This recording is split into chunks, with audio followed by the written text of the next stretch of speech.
friends, well, it's your annoying half-assed reporter, the guy on the bike, and we're in Tribeca, and we're gonna try to get in and visit a show that I'm very excited about. I mean, you might not care much about this, but I think it's pretty tasty. Shout out to our viewers in Bergen, Norway, Moscow, Beijing, and Havana. And we're gonna drop in here at David Lewis Gallery and look at an exhibition titled Everyone Loves Picabia. And why not? Okay. Hello. Well, everyone does love Picabia, I guess. We'll make a little stroll through here.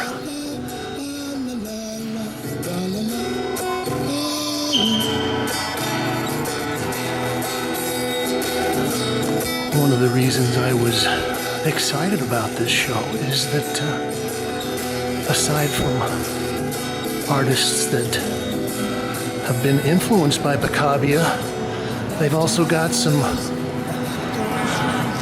original Picabia paintings. So that's always exciting. Is a thousand with this life in the ground, the perfect disguise above.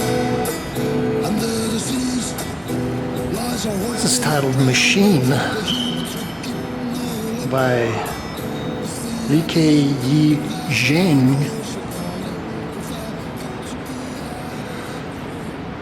And, well, I can see where they would consider this someone that's influenced by Picabia. Did a whole series for about 8 years called the Mechanomorph paintings, which were based on machines, and kind of made visual rebuses out of these parts, and then some of them he named after his friends. Although I'm thinking this looks like something from a turbo-hydromatic transmission. Here's our first Picabia.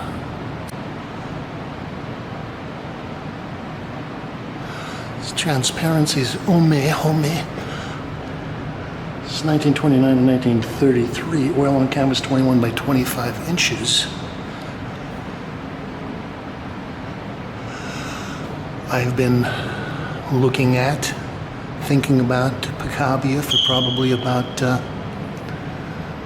40 some odd years. I think I first came across some of his work when I was in Germany in the mid-70s. And I'm actually intrigued with this particular period, the transparencies, but also Francis did a lot of weird things with his paint surfaces, and yeah, if you look at this, you can see a strange crackle. And, well, I heard that Picabia actually had some of his paintings put into an oven and he would bake them, kind of make them look old.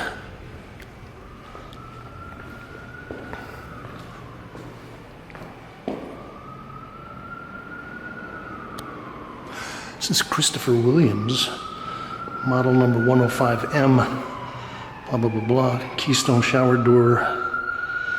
In chrome raindrop. It's a gelatin print, 16 by 20 inches. An edition of 10.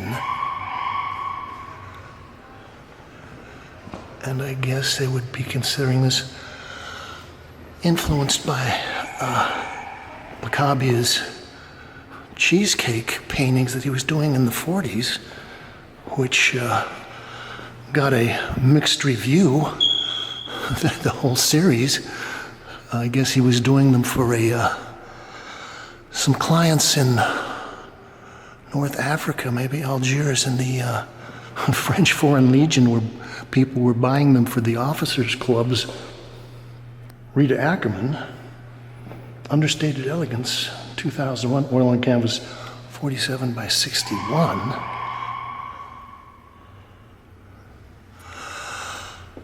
I guess the other thing that's worth mentioning is that I believe this is the last show that they are going to be hosting here at the David Lewis Gallery. As I understand it, this is 10 years and they're closing the doors and moving on to other projects.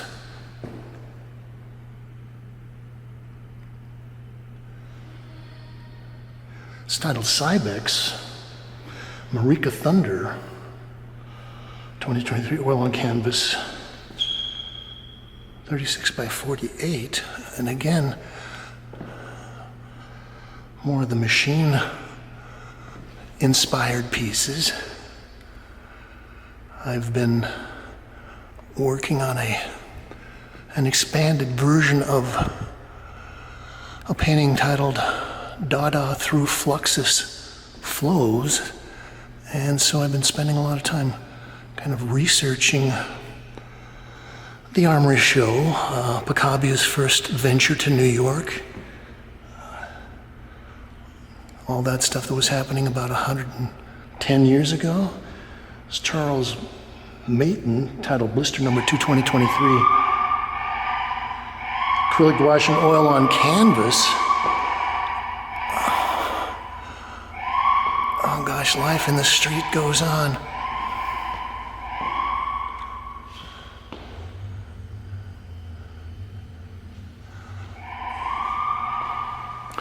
Okay, here's a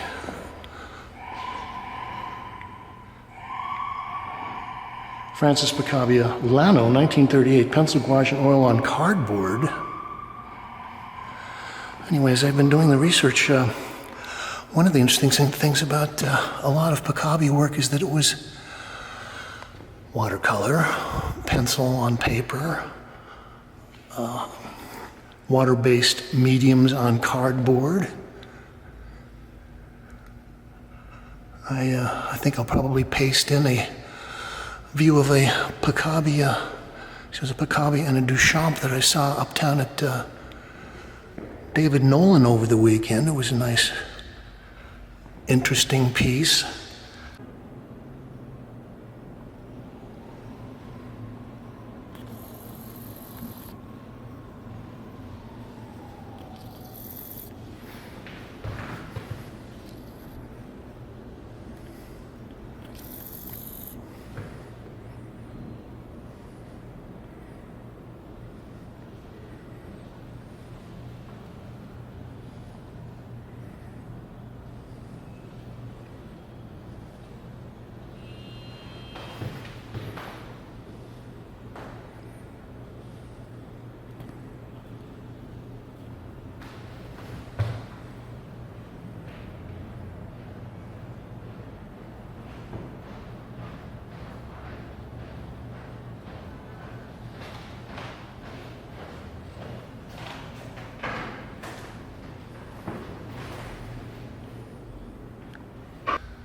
And so this is 1938.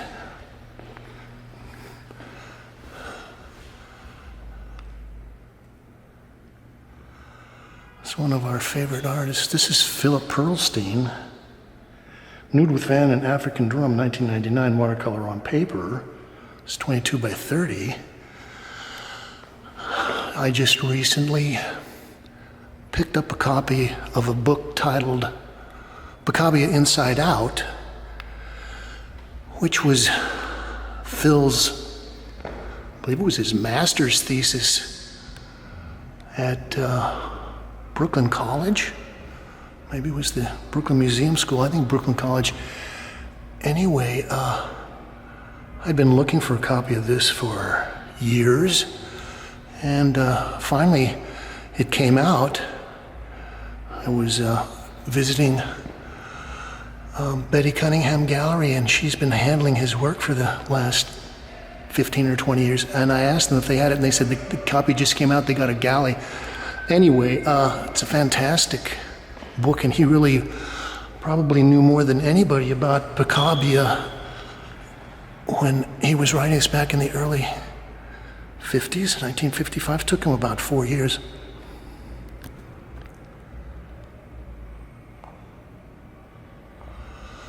Lisa Joe, the Nowhere Exit. It's oil on linen 70 by 47. One of the things I find fascinating about Picabia is that he had probably 5 or 6 distinct periods of painting or distinct styles. I guess probably a lot of these are working between the mechanomorphs or his machine paintings and his the beefcake kind of French erotic magazine imagery that he was producing. I think this is more of the machine stuff. And I think that Lisa's got a nice kind of a subtle color sense.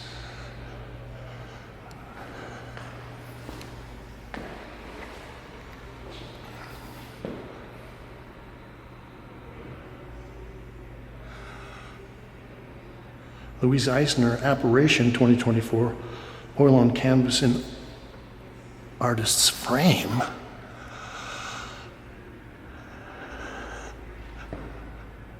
I would say that,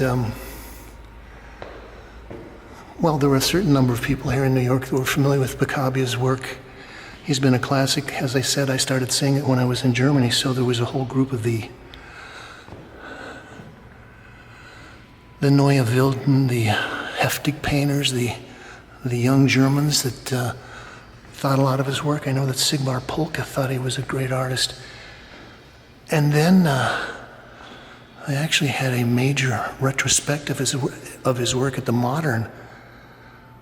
I don't know what it was, 2017, 18, something like that, which was fantastic. And I kicked myself because I didn't get a chance to go to the press preview and do video. Jason Rhoades, Masunu Idol 48. This is 2005. Egyptian hookah glass vase, black light, neon, phrase 120, transmitter, GTO cable, wire, shoveling poles, stretched belt, camel saddle style, foot bags. Okay. And it goes on.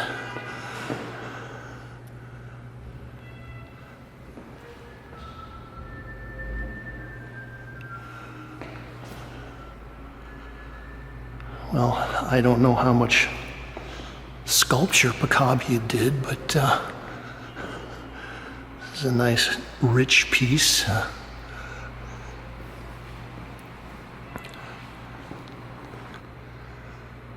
This is Ravi Jackson, Kim, 2022, plywood rubber door stopper, hinges, inkjet prints, and acrylic.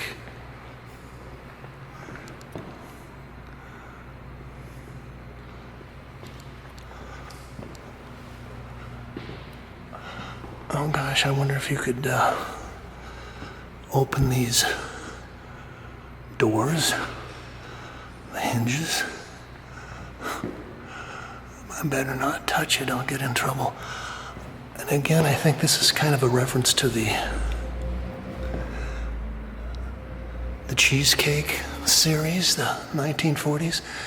I believe that Picabia also had a show at the Guggenheim, maybe late 60s, early 70s. And, well, I've got the catalog, but they kind of made a point of leaving out all of the Cheesecake pieces.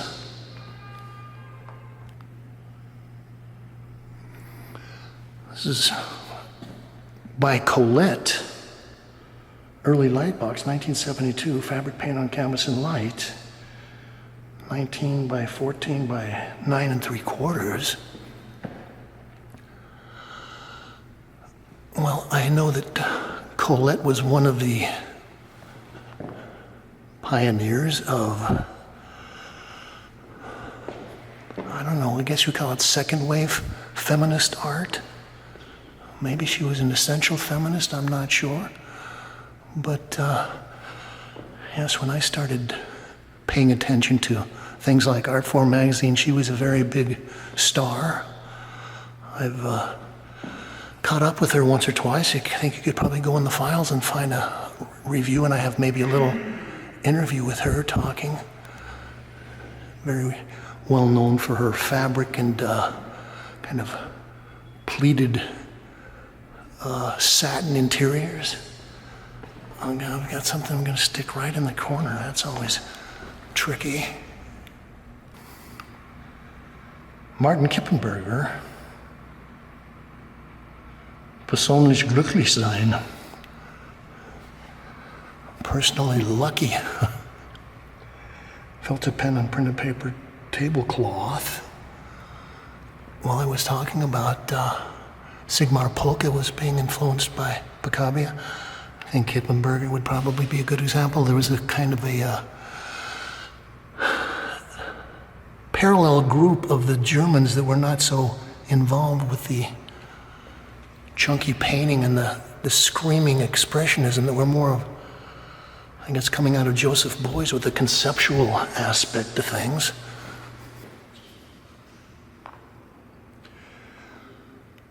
Trey Abdella, Cold Shoulder 2024 acrylic on 56 by 20. Well, I believe we came in and caught a piece by Trey here a couple of months ago. It was a little kind of environmental vitrine with little figures and houses and things.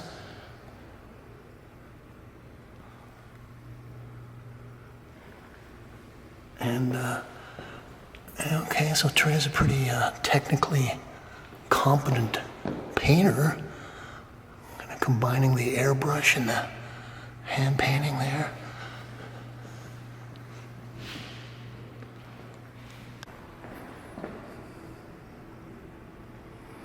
Francis Picabia, One Leaf Clover, 1946 to 1947.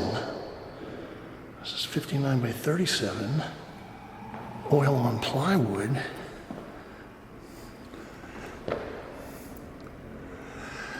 So I guess you would consider this the late Picabia.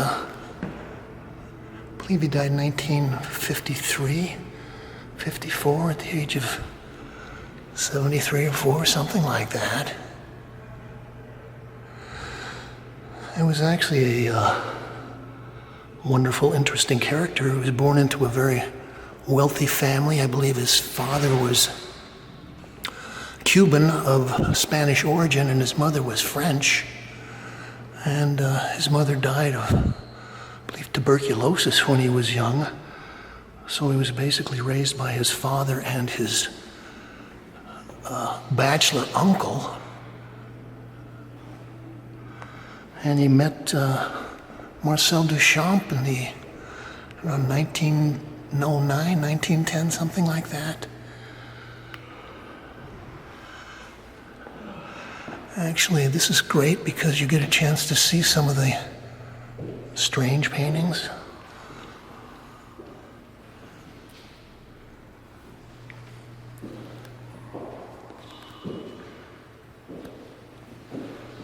Okay, another one in the corner. This is Barbara Bloom, corner, Bryan Museum Bed with Babes, 1998. This photograph on two-colored mat board.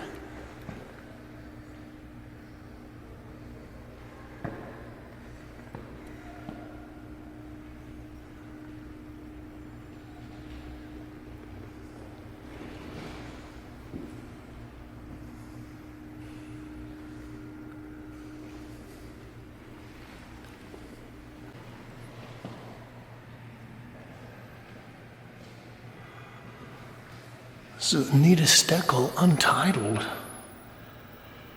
1967, wow. Well, I was mentioning that Picabia had about 4 or 5 distinct styles. So we had the early cubistic stuff. I think he actually started as an impressionist, had some cubistic stuff. Moved into the mechanomorphs, the machine paintings. Did some things I loved, the Monster series in the mid-20s. Then he got into what they call the transparencies, and I believe that this would be kind of in that genre. And he did the transparencies, and probably is best known for the transparencies for 10 or 12 years.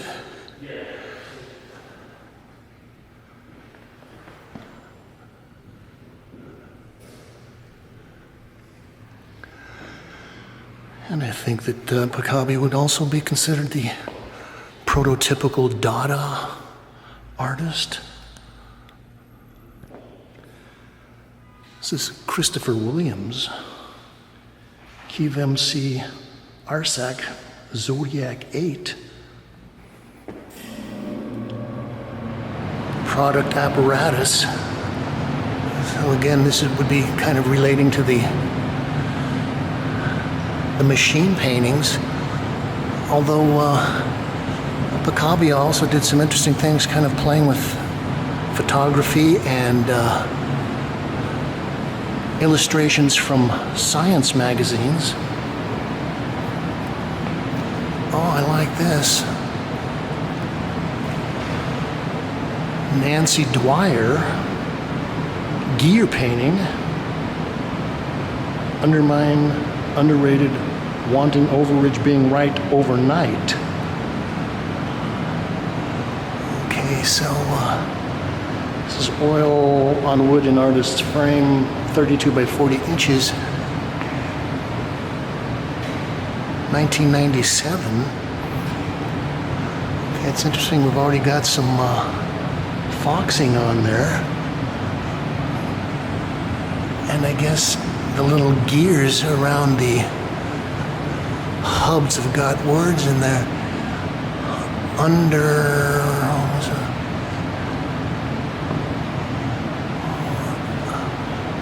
Underrated, wanting, overnighting.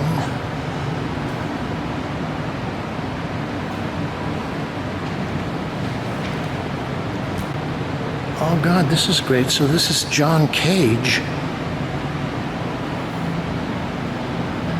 with Calvin Summonson not wanting to say anything about Marcel, 1969.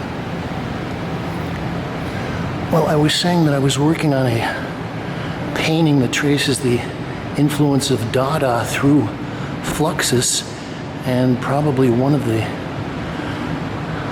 central characters, one of the central intellectual nexuses of the whole thing was John Cage. And of course John Cage was influenced by Marcel Duchamp and actually met Marcel Duchamp at Peggy Guggenheim's apartment. Oh, that's great. Let's look at another sculpture.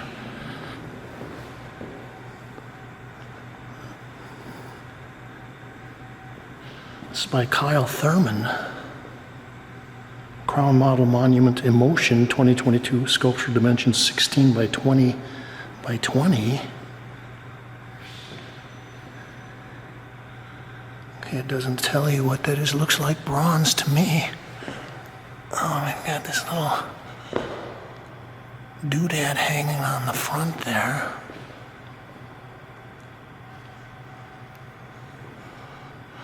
Okay, let's look at another Picabia painting. Francis Picabia, Caterpillar, 1946. Oil on cardboard, 24 by 19.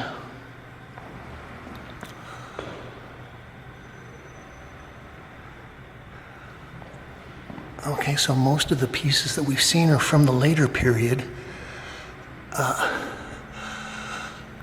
I've actually recorded a video of a wonderful Picabia show. Those at Michael Werner uptown, and he had a nice selection of some of the Cheesecake paintings, some of the mechanical paintings, but a lot of the late pieces. And of course I was watching YouTube videos, and they had an interview with Michael Werner, and he was talking about being a young gallerist and actually going to Paris, I think in 1972, and buying his first Picabia for something like $2,000. I think, gosh, I wish I would have been able to get over there and spend some of my pay on a Picabia. Lisa Yuskavage. It's titled Purple Couple 2020, oil on primed rag paper, 18 by 12.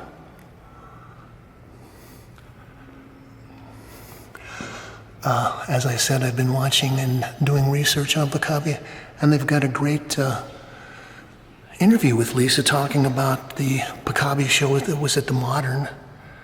And, well, she's a big fan. And I would say that probably a lot of her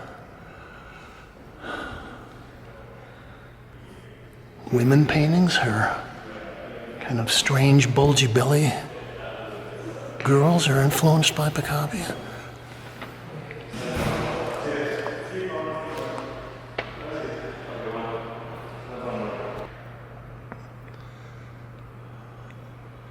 This is John Currin, Secretary, 2018, oil on canvas, 34 by 42.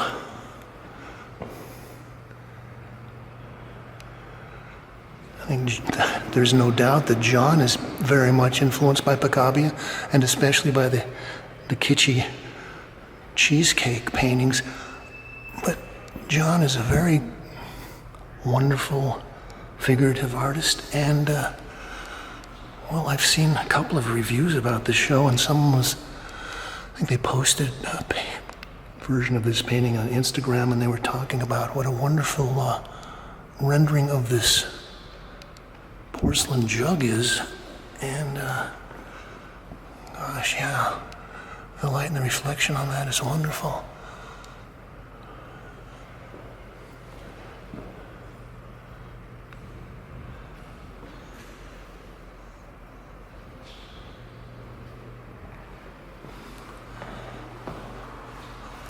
Oh boy.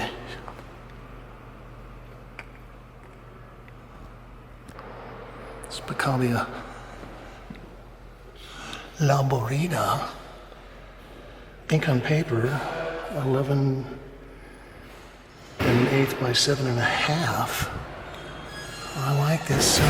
Looks like it was a piece of paper from a little school notebook. When was this done? Yes, 1919. You're closing now. Okay, all right. Let me get one more, last one in here. Claire Lehman, Sovereigns, 2024, oil on canvas on panel, 12 by 8. Okay, well, you heard them, folks. We've got to run out of here. So this has been James Kalm reporting on Everyone Loves Picabia here at the David Lewis Gallery.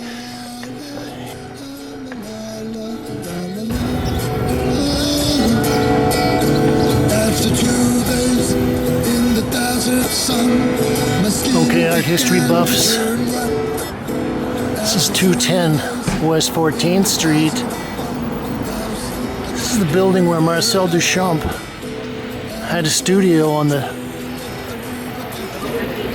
top floor from 1945 until 1965. And we were secretly working on the Tête d'Onis for many years. Yes, friends, well, we've scooted across to the Bowery. We're going to run into Andrew Edlin for a special bonus report. And we're going to take to a Melvin Way show titled CO2 Blues. Stay tuned. We'll start out looking at the wall text. I guess a lot of this is important because Melvin passed away a month or two ago. Well, there is so much work in this show that I'm not going to be able to give you the titles and all that stuff, but we'll take a walk around and a look at some of this. Melvin was a very, as they say in the press release, enigmatic and complex person and artist, and fragile person. I think he had some psychological issues. I'm not a psychiatrist, psychologist, and I don't play one on YouTube either, but I did have a chance to meet Melvin right here at the Andrew Edlin Gallery. And I guess at this point it was probably 7 or 8 years ago. And chatted with him a little bit about his ideas, his show, where he was going. And I think this is also going to be a great addendum to the Apex is Nothing show that we just visited over on West 14th Street, and Melvin is featured there with a selection of work. We'll start here. Atlantia, 1990 to 1995. Ballpoint pen and pencil and paper, 11 by 7 3/4. Oh, that is very delicate and fragile, ephemeral.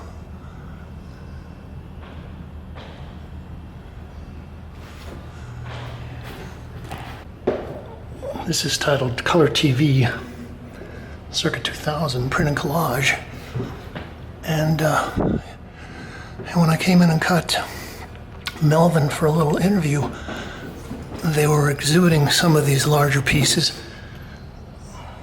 You know, so this is on canvas. And I think at that point they were kind of thinking maybe they could encourage him to work on more, I guess, what would be market acceptable works or little larger pieces. So I asked Melvin, I said, it's interesting to see the paintings. You think you're going to be keep working on things that are a little larger, a little more ambitious? Maybe you could be doing like painting or something like that? And he sort of looked at me and said, no. So I think he was very happy doing what he did.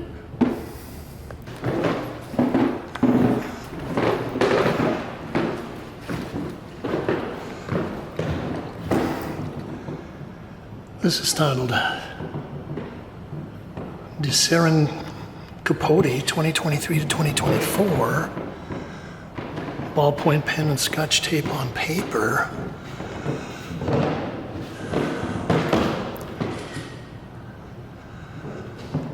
Well, as I said, I met Melvin briefly, talked to him. This was actually kind of interesting because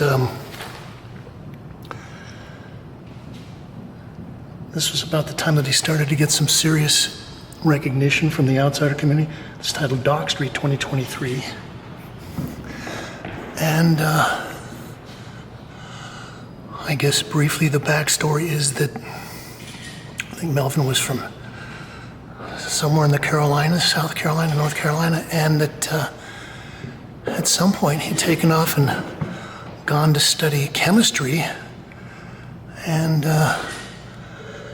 it's in a university somewhere, and sort of became obsessed with the idea of what you could diagram using the chemical ideas. This is amoebas.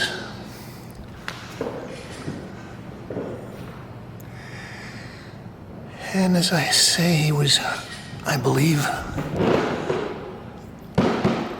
diagnosed with schizophrenia, something like that. And so he was kind of traveling back and forth between New York and the Carolinas.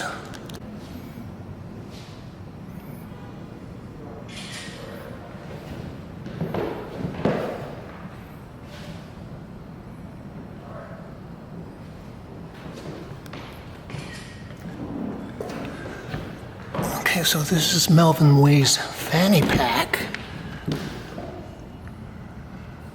So it looks like he's got dozens and dozens of his little drawings in there.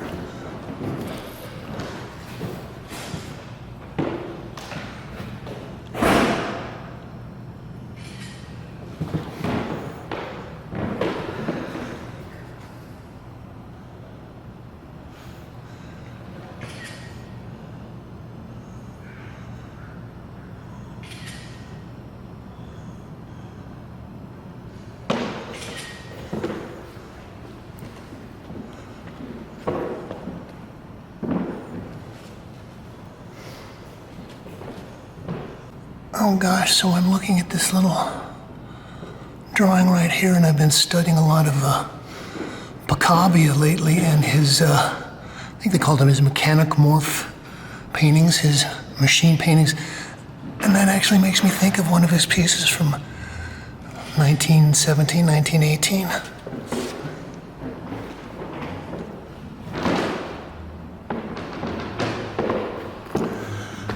Okay, so this is extremely poignant. We've got Melvin's overcoat and his little suitcase. I guess he was wearing this and would have his drawings stuck inside there.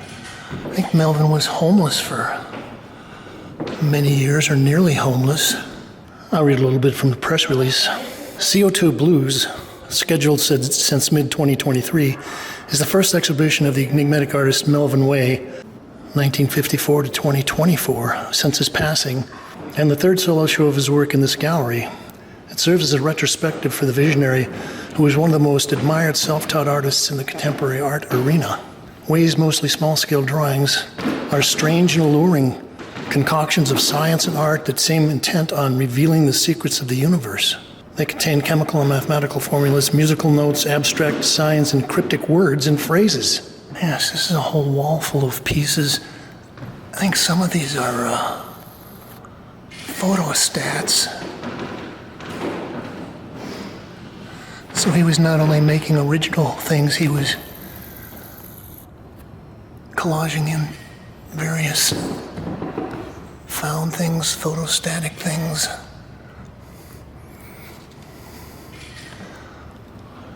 Kind of using his own work as ready-mades.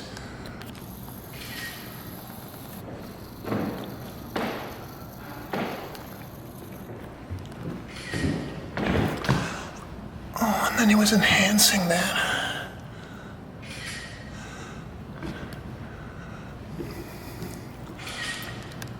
Oh, that's a beauty.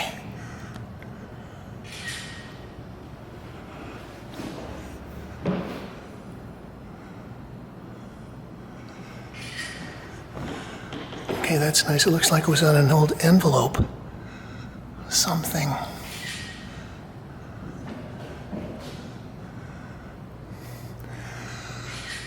And, well, it's interesting that Melvin used to tape these pieces together, keep working on them for maybe months in his pocket or in his fanny pack. And,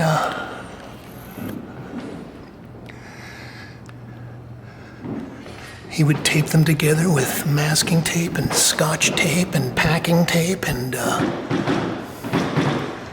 of turn them into these little, almost like icons.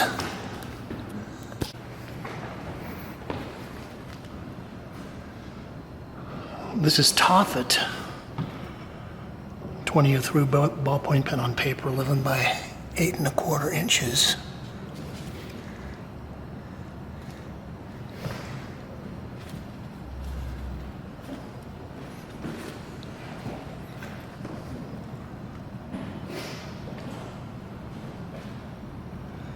Moonsalina.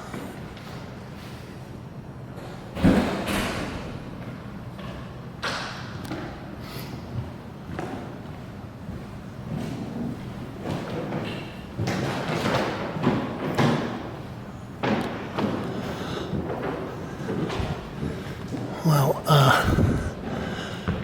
yes, this work is all very much about the touch, and yeah, I'm not going to give you the titles of all the stuff in the vitrine, but his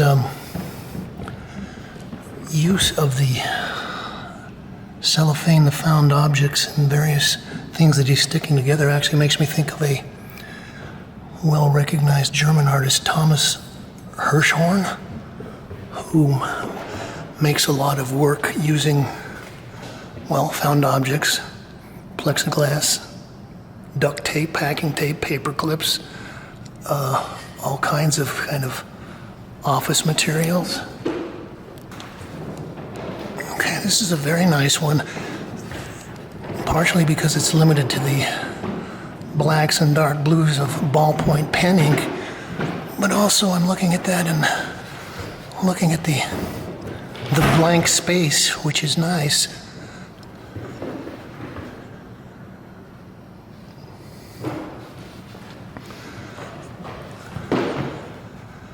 Yeah, someone was saying that you could actually go in here and sort of look at some of these compounds, as kind of theoretical chemical compounds, and that a lot of them were dealing with psychotropics, mind-altering drugs. I think the show that I came in and saw and talked to him, it was titled something like the Cocaine Diaries or something like that. And I believe it was Andrew Castrucci was one of the people that had helped him out at one of these kind of outreach programs. And so I was interviewing Melvin, and he was a little, as I said, a little twitchy, but you could sense that he was just a really nice person. And Andrew was sort of interceding there. So I'm asking Melvin about the title of the show, The Cocaine Diaries. And Andrew said, well, geez, it's not totally literal. This has got a lot of various connotations. It could be some kind of formula that you're dealing with music. So instead of being something in a compound that is psychotropic, it's actually could be Thelonious Monk and Miles Davis are connected to Robert Wright or who knows what.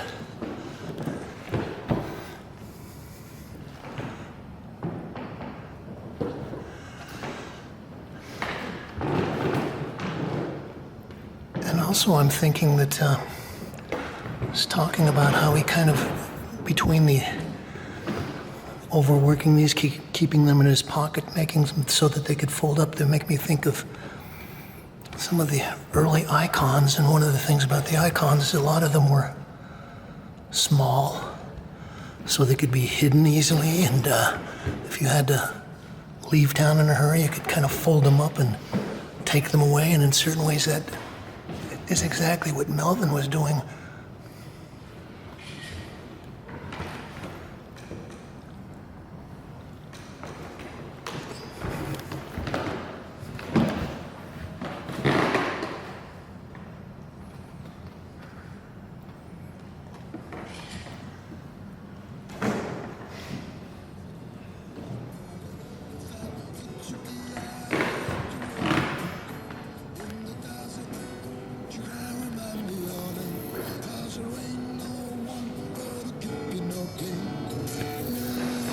Okay, so there's a portrait of Andrew Castrucci.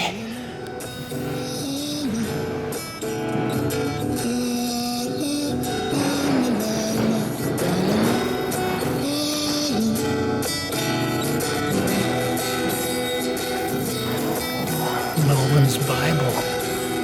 So this has been James Kalm reporting on Melvin Way, CO2 Blues, curated by Andrew Castrucci. here at the Andrew Edlin Gallery. You can like this, share, link it up to all your social media sites. You can talk about it, and you can leave your thoughts, ideas, comments, criticisms, reviews, and suggestions below. We just ask that you say, thank you, Kate. Under the seas lies a heart made of ground, but the humans will keep no luck. You see, I've been through the thousand on a horse with only. If how could you be out of the rain? In the desert, you can't remember your name, 'cause there ain't no one for to keep in a pain. Thank you, thank you. Hey, thank you.